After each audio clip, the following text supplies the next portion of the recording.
Nafs berikut apa? Udah lawamah naik ke mulhamah. Fa'alhamaha fujuraha wa taqwaha. Setelah Allah menyempurnakan jiwa, maka Allah mengilhamkan kepada jiwa bahwa di dalam dirimu hai jiwa ada fujur dan takwa. Ini banyak yang salah terjemah ayat, dikira Allah lah yang membisikkan kepada jiwa keburukan dan kebaikan. Bukan, coba perhatikan ayatnya. Fa'alhamaha fujuraha.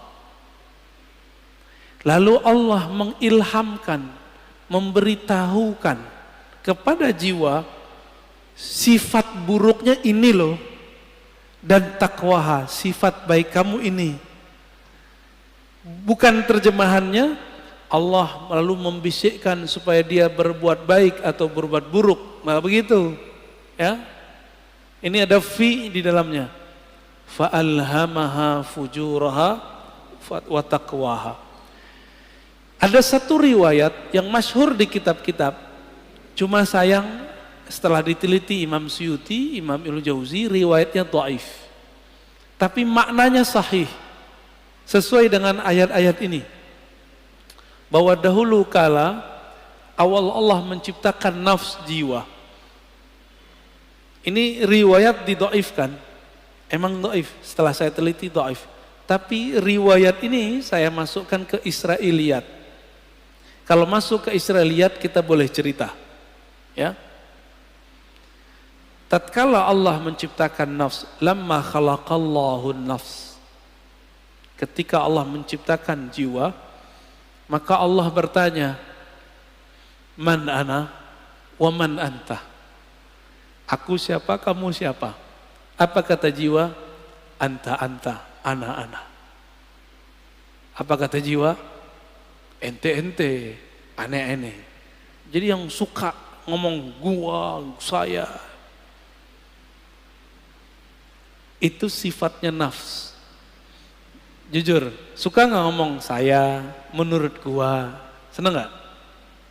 Seneng ya? Kok dia nggak menghargai saya, gitu? Pernah ngalamin gitu nggak? Ya, kok dia nggak menghargain aku? Ada perasaan begitu dalam berinteraksi? Berarti nafsnya lagi on, Pak. Lagi on itu. Ditanya lagi, man anta? Waman ana, siapa kamu, siapa aku? Sama jawabannya, aku, engkau. Makanya sifat egois itu sifatnya nafs, bawaan nafs.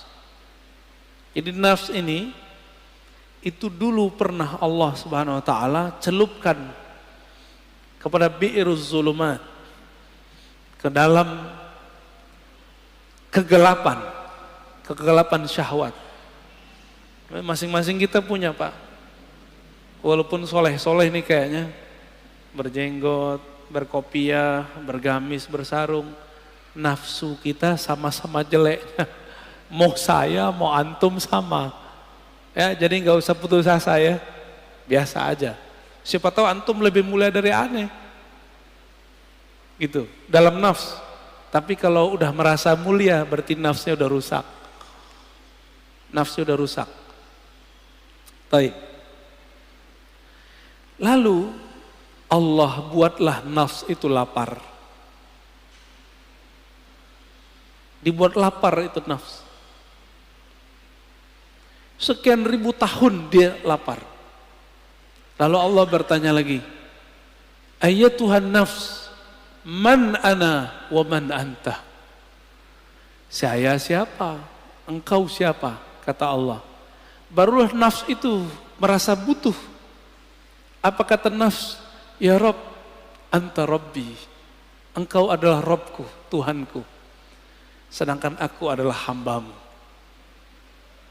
Inilah asal muasal daripada tazkiyatun nafs.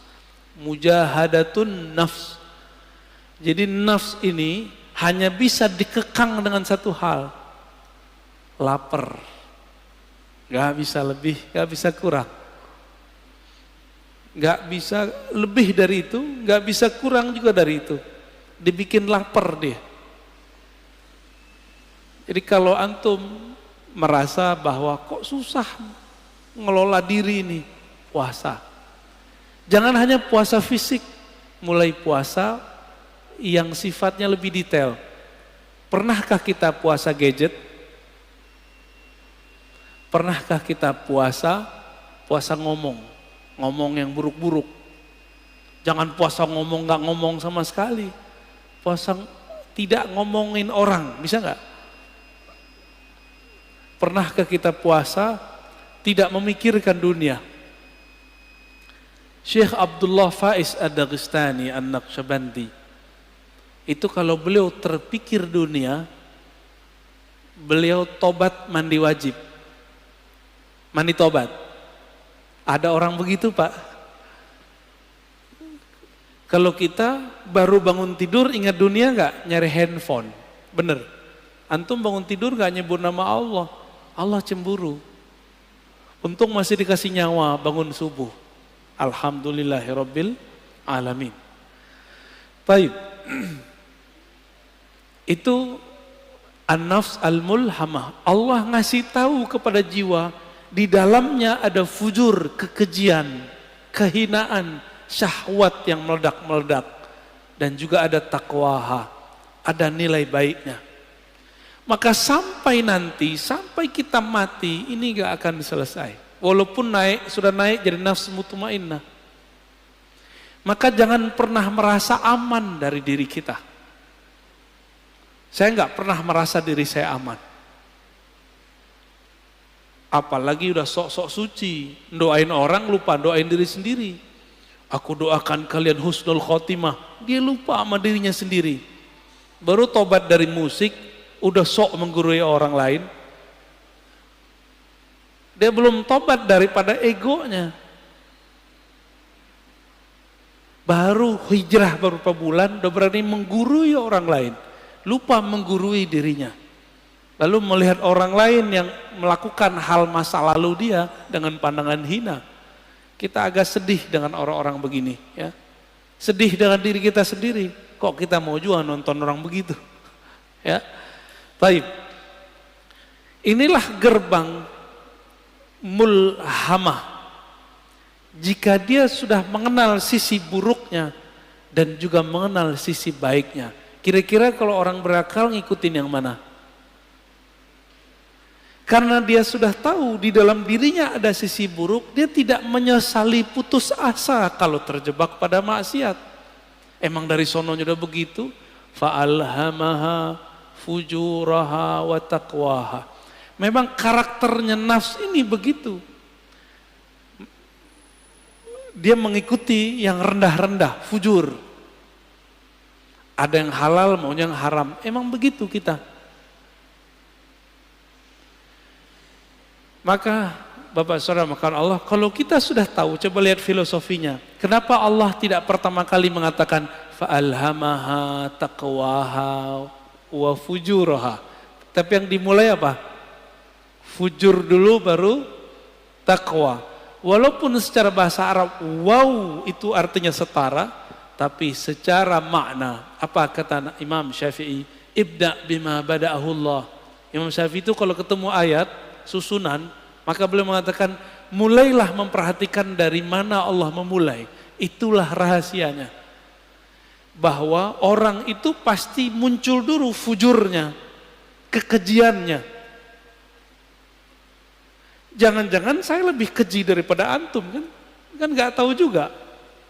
Jangan-jangan yang berbicara ini lebih hina daripada yang mendengarkan. Tapi jangan putus asa. Allah itu ngasih tahu bahwa diri kita hina. Kalau kita terjebak, jangan putus asa. Kita punya sisi yang takwa. Disebut tobat. Gitu. Maka orang-orang yang bertobat dari masa lalunya dengan menyalahkan dirinya sendiri, tidak menyalahkan orang lain, lalu mentazkiyah dirinya, membersihkan dirinya, baru kemudian membicarakan yang lain. Orang ini sudah mulai naik ke makom berikutnya. An-nafs al-mutmainnah, jiwa yang tenang. Lalu bagaimana cara supaya jiwa itu bisa dibersihkan? Maka kita katakan mujahadah itu nama sekolahnya, kurikulumnya namanya tazkiyatun nafs. Bisa bedain. Tasawuf itu nama kampungnya. Jadi tidak ada namanya tazkiyatun nafs kalau tidak bertasawuf. Nggak akan ada, Pak. Oh, ini sudah ada sebelum tasawuf. Iya, tapi itu spiritnya tasawuf. Tazkiyatun nafs itulah yang disebut dengan taubah. Tazkiyatun nafs itu disebut dengan taubat. Dimulai dengan tazkiyah nafs itu dengan cara puasa, taubat, ya, taubat dari dosa. Jadi kalau kita turunkan tasawuf, mujahadatun nafs, apalagi tazkiyatun nafs, begitu modelnya. Jadi kalau ada orang mengajak kajian tazkiyatun nafs tapi tidak memulai dengan tasawuf, gimana kurikulumnya? Pasti ada halalnya, pasti ada kelemahannya. Kayak gitu modelnya. Ya, karena nggak tahu petanya tadi, dimulai dari jiwa yang empat. Ammarah, lawamah, mulhamah, baru masuk mutmainnah. 4 aja udah cukup dulu sebelum yang 3 yang lain.